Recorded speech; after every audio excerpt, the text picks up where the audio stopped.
آپ دیکھ رہے ہیں ہندوستان نیوز۔ ہمارے اس ویڈیو کو آخر تک دیکھیں، لائک، شیئر اور سبسکرائب ضرور کریں، ساتھ ہی بیل آئیکن بھی دبائیں تاکہ ہمارا ہر نیا ویڈیو آپ تک آسانی سے پہنچ سکے۔ محترم ناظرین، السلام علیکم ورحمۃ اللہ وبرکاتہ۔ پچھلے چند دنوں سے سوشل میڈیا کے سلسلے میں بڑی ہی گہما گہمی چل رہی ہے۔ بالخصوص واٹس ایپ کے تعلق سے جو بحثیں چھڑی ہوئی ہیں وہ انتہائی افسوسناک اور حیرت ناک بھی ہے۔ مشہور شاعر غالب نے کہا تھا کہ عشق نے غالب نکما کر دیا ورنہ ہم بھی آدمی تھے کام کے۔ اس دور میں اگر غالب ہوتے اور سوشل میڈیا کے حوالے سے، ایپ کے حوالے سے ہمارے بڑے بڑے ودوان جو شوسے چھوڑ رہے ہیں ان کی باتوں کو سنتے تو شاید غالب اپنا شعر یوں مکمل کرتے کہ ایپ نے غالب نکما کر دیا ورنہ ہم بھی آدمی تھے کام کے۔ آج واٹس ایپ کے تعلق سے ہمارے علماء خاص کر جو نورانی بیانات دے رہے ہیں، جس طرح کی نصیحت آمیز باتیں کر رہے ہیں اور جس طرح سے مبلغانہ تحریریں پیش کر رہے ہیں، انہیں دیکھ کر بڑا ہی تعجب ہوتا ہے اور افسوس بھی ہوتا ہے کہ جو لوگ صبح و شام، رات اور دن ملٹی میڈیا موبائل کے ساتھ چپکے رہتے ہیں، سوشل میڈیا پر ڈٹے رہتے ہیں اور ایپ پر ایپ لوڈ کرتے رہتے ہیں، اس کے باوجود آج وہی خوف سے پریشان ہیں کہ کہیں ان کی پرائیویسی عام نہ ہو جائے، ساروجنک نہ ہو جائے۔ انہیں معلوم ہونا چاہیے کہ جس دن سے ہم موبائل ملٹی میڈیا خریدتے ہیں اور اس کا استعمال کرتے ہیں، اسی دن سے ہم الیکٹرانک میڈیا کے غلام ہو جاتے ہیں اور ہماری پرائیویسی سوشل میڈیا کے قبضے میں چلی جاتی ہے۔ ملٹی میڈیا موبائل جس کے اندر کیمرہ ہوتا ہے، دراصل وہ تیسری آنکھ کا کام کرتا ہے جو آٹھوں پہر ہم پہ نظر رکھتا ہے۔ ہم کہاں ہیں، ہم کیا کر رہے ہیں، ہم کہاں جا رہے ہیں، ملٹی میڈیا موبائل ان تمام باتوں کو انڈیکیٹ کرتا رہتا ہے اور سوشل میڈیا کے آنرز، مالکان بخوبی ہم پہ نظر رکھتے ہیں، ہمیں واچ کرتے رہتے ہیں اور ہمارے ایکٹیویٹیز کو نوٹ کرتے رہتے ہیں۔ یہ اور بات ہے کہ ہمیں اس کا احساس نہیں ہوتا۔ پھر یہ کہ جب ہم کسی ویب سائٹ پہ جاتے ہیں اور کچھ سرچ کرنا چاہتے ہیں تو سب سے پہلے ہمارا ای میل مانگا جاتا ہے، پھر ہم سے کہا جاتا ہے کہ ہم اپنا پاسورڈ انٹر کریں۔ تو جیسے ہی ہم اپنا ای میل ڈالتے ہیں، پاسورڈ انٹر کرتے ہیں، گویا ہم اپنی پرائیویسی کو، اپنی پرائیویٹ زندگی کو سوشل میڈیا کے قبضے میں دے دیتے ہیں، کیونکہ ہمارا میل اس کے پاس پہنچ جاتا ہے، ہمارا پاسورڈ اس کے پاس پہنچ جاتا ہے، جس سے وہ ہماری تمام حرکتوں پر نظر رکھتے ہیں۔ ہم کیا بول رہے ہیں، ہم کس سے بات کر رہے ہیں، ہم کیا سرچ کر رہے ہیں، ہمیں کیا چاہیے، ان تمام باتوں کا علم سوشل میڈیا والوں کو رہتا ہے۔ تو محترم عزیزوں اور دوستو، جب ہم ملٹی میڈیا کا استعمال کرتے ہیں اور سوشل میڈیا کا استعمال کرتے ہیں تو گویا ہماری پرائیویسی کا کوئی مطلب نہیں رہ جاتا۔ ہماری تمام چیزیں ملٹی میڈیا موبائل کے ذریعے، سوشل میڈیا کے ذریعے ایک خاص فرد کے پاس، سوشل میڈیا کے مالک کے پاس محفوظ ہو جاتا ہے۔ اور تعجب کی بات یہ ہے کہ ہم واٹس ایپ کی مخالفت کر رہے ہیں کہ اس کا استعمال نہ کریں، لیکن استعمال کیا کریں، واٹس ایپ استعمال کر رہے ہیں۔ واٹس ایپ کے ذریعے ہم اپنے جاننے والوں کو میسج بھیج رہے ہیں کہ برائے کرم آپ لوگ واٹس ایپ کا استعمال بند کر دو۔ اس کے ساتھ ساتھ یہ بھی ہے کہ ہم جانتے ہیں کہ جو آنر واٹس ایپ کا ہے وہی فیس بک کا بھی آنر ہے، تو ہم واٹس ایپ چھوڑنے کی بات کر رہے ہیں لیکن فیس بک پہ چپکے پڑے ہوئے ہیں۔ کون ایسی چیز ہماری نہیں ہے جو فیس بک پہ ہم نہیں ڈال چکے ہیں. ہمارا سارا کچا چٹھا فیس بک پر پڑا ہوا ہے.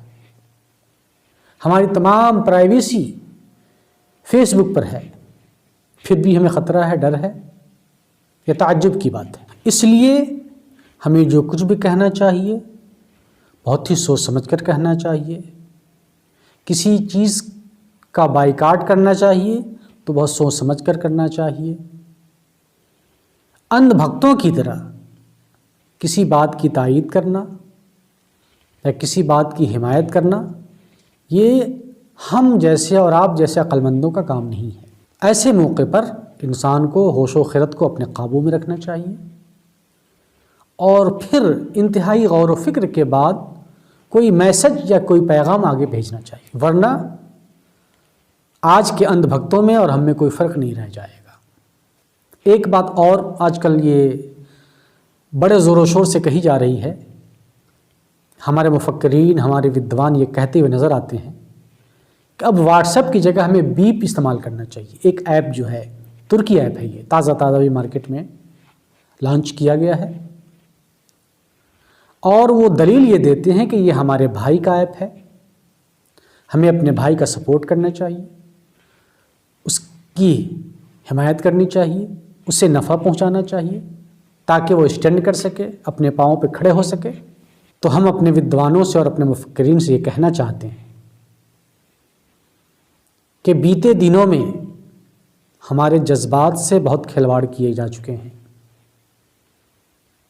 اپنوں کے نام پر، دھرم کے نام پر، قوم کے نام پر ہمیں لوٹا جا چکا ہے. کئی بار لوٹے جا چکے ہمیں. ابھی 2-4 سال پہلے کی بات ہے، ساؤتھ انڈیا میں اسلامک بینکنگ کا ایک سلسلہ شروع ہوا جس میں یہ پالیسی رکھی گئی کہ بلا سود لین دین ہوگا اور ساتھ ہی ساتھ منافع بھی دیا جائے گا. بہت سے لوگ اسلامک بینکنگ کے نام پر جڑتے چلے گئے، لیکن بعد میں پتہ چلا کہ چند شاطر دماغ، ویل ایجوکیٹڈ لوگ، تعلیم یافتہ لوگ اسلامک بینکنگ کے نام پر فراڈ کر رہے ہیں. آخر وہ گرفتار ہوئے اور آج جیل کے سلاخوں کے پیچھے ہیں. تو ہمیں یہ بات یاد رکھنی چاہیے کہ یہ گلوبل مارکیٹنگ کا زمانہ ہے، الیکٹرانک میڈیا کا زمانہ ہے، سوشل میڈیا کا زمانہ ہے اور یہ تمام چیزیں تجارت کی غرض سے استعمال کیے جا رہے ہیں، منافع کی غرض سے استعمال کیے جا رہے ہیں. یہ سب بیوپاری ہیں، یہ سب بنیاں ہیں، اپنا منافع پہلے دیکھتے ہیں. یوزرز اور کسٹمر کا نمبر بعد میں آتا ہے، چاہے وہ سوشل میڈیا والے ہماری قوم سے ہوں یا غیر سے ہوں، اس کا کوئی مطلب نہیں ہے. بس انہیں منافع اور ان کا کاروبار انہیں پیارا ہوتا ہے. تو یہ ہمیں بات ذہن نشین رکھنی چاہیے. ابھی ہم نے دیکھا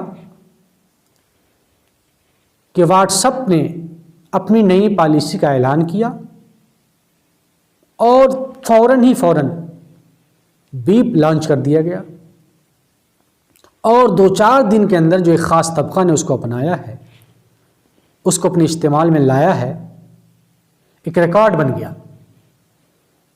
اور یہ ریکارڈ بنتے ہی واٹس ایپ نے اپنا قدم پیچھے ہٹا لیا، اپنی پالیسی سے توبہ کر لی. یہاں پہ ایک خدشہ ہمیں یہ بھی ہو سکتا ہے، کوئی ضرور نہیں ہے کہ یہ خدشہ صحیح ہو، ممکن ہے ایسا ہو سکتا ہے کہ واٹس ایپ نے اور بیپ کے مالکان نے آپس میں سیٹنگ کر رکھی ہو کہ ہمیں اس ایپ کو لانچ کرنا ہے اور اس کو اپنے پیروں پہ اسٹینڈ کرنا ہے، کیونکہ فری تو ایپ چلیں گے نہیں، اس کے لیے بیک اپ چاہیے، آمدنی کے ذرائع چاہیے. تو ایسے ہی ہوا کہ غیر یقینی طور پر کثرت سے لوگ بیپ ایپ لوڈ کرتے چلے گئے اور ہزاروں ملین لوگ اس سے جڑ گئے. اور جس مقصد کے تحت واٹس ایپ اپنا قدم اٹھا رہا تھا، ممکن ہو بیپ یوزرز کے ذریعے وہ مقصد اس کو حاصل ہو گیا ہو، کیونکہ بیپ کے شرائط میں، بیپ کی پالیسی میں یہ شامل ہے کہ وہ جب چاہے جس سے چاہے یوزرز کی پرائیویسی کو بیچ سکتا ہے، ساجھا کر سکتا ہے، شیئر کر سکتا ہے۔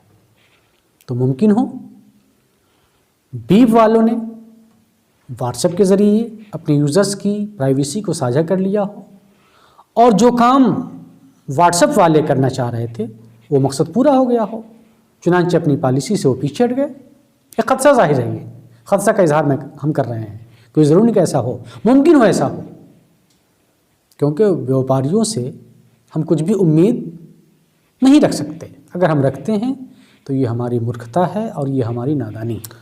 اور آج کل ہمارا حال یہ بھی ہو چکا ہے، آج کل اپنے دیش میں ایک نظر ڈالیے، ہندوستان میں، تو سب جو مڈل کلاس کے لوگ ہیں، جو چھوٹے موٹے کاروبار کرتے ہیں، کماتے اور کھاتے ہیں، سب پونجی پتیوں کو، سرمایہ داروں کو کوستے رہتے ہیں، برا بھلا کہتے رہتے ہیں کہ اس نے مارکیٹ پہ قبضہ کر لیا ہے، ہمارے کاروبار کو ٹھپ کر دیا ہے۔ لیکن ان تمام باتوں کے باوجود سامان کا لین دین انہی سرمایہ داروں سے کرتے ہیں، انہی کے مراکز سے کرتے ہیں۔ ابھی چند دنوں پہلے میں الہ آباد جا رہا تھا، آٹو رکشہ پہ سوار تھا، آٹو والوں نے ریلائنس پیٹرول پمپ پر تیل لینے کے لیے اپنی گاڑی کو لے گیا۔ ہم نے اس سے کہا، بھائی آپ کے گاؤں کے بغل میں، آپ کے پاس پڑوس میں پیٹرول پمپ ہے، اس پہ تیل کیوں نہیں لیتے آپ؟ تو اس چالک نے جو جواب دیا، آٹو چالک نے، کہ دراصل بات یہ ہے کہ اس پیٹرول پمپ پر 1 روپیہ کم قیمت پر تیل دیا جا رہا ہے، اس لیے ہم لوگ یہاں پہ آتے ہیں۔ اب اندازہ کیجئے کہ ہم صبح و شام جس پونجی پتی کو، جس سرمایہ دار کو کوس رہے ہیں، برا بھلا کہہ رہے ہیں کہ ہمارے کاروبار کو چھین لیا اس نے ہے، لیکن ہم اپنا لین دین جو کر رہے ہیں صرف 1 روپیہ منافع کی وجہ سے اسی کے پاس جا رہے ہیں۔ یہی حال ہم لوگوں کا بھی ہے، خاص کر ہمارے ودوانوں کا ہے، ہمارے پڑھے لکھے لوگوں کا ہے، کہ صبح و شام ایک خاص طبقہ کو گالی بکتے ہیں، انہیں برا بھلا کہتے ہیں، لیکن سامان اسی کا استعمال کرتے ہیں، ضرورت کی چیزیں اسی سے لیتے ہیں، ملٹی میڈیا موبائل ہم اس سے خریدتے ہیں، ڈیٹا اس سے خریدتے ہیں، اس طرح کے الیکٹرانک چیزیں ہم اسی سے لیتے ہیں۔ اس لیے اگر ہم واقعی ایک جذبہ رکھتے ہیں کہ ہم ایسے لوگوں کو فائدہ نہ پہنچائے، تو مکمل طور سے ہمیں اس کا بائیکاٹ کرنا چاہیے۔ اور نہیں، وہی کہاوت ہوگی، گڑ کھاؤ اور گلگلہ سے پرہیز کرو، ایک دیہاتی کہاوت ہے۔ اس لیے ہمیں اپنے رویے پہ غور کرنا چاہیے، اور کسی بھی رد عمل سے پہلے بخوبی ہر پہلو پر غور کر لینا چاہیے۔ کہیں ایسا نہ ہو کہ ہمارے رد عمل سے ہماری قوم کا مذاق اڑ جائے، ہماری قوم رسوا ہو جائے۔ اس لیے ایسے موقع پر خاص کر خود کو پہچاننا چاہیے، اپنی ڈگر پہ قائم رہنا چاہیے، اپنی منزل کو سامنے رکھنا چاہیے۔ اگر ہم ایسا کرتے ہیں تو انشاءاللہ موجودہ دور میں بھی اور مستقبل میں بھی ایک نمایاں اور قابل رشک کارنامہ انجام دیں گے۔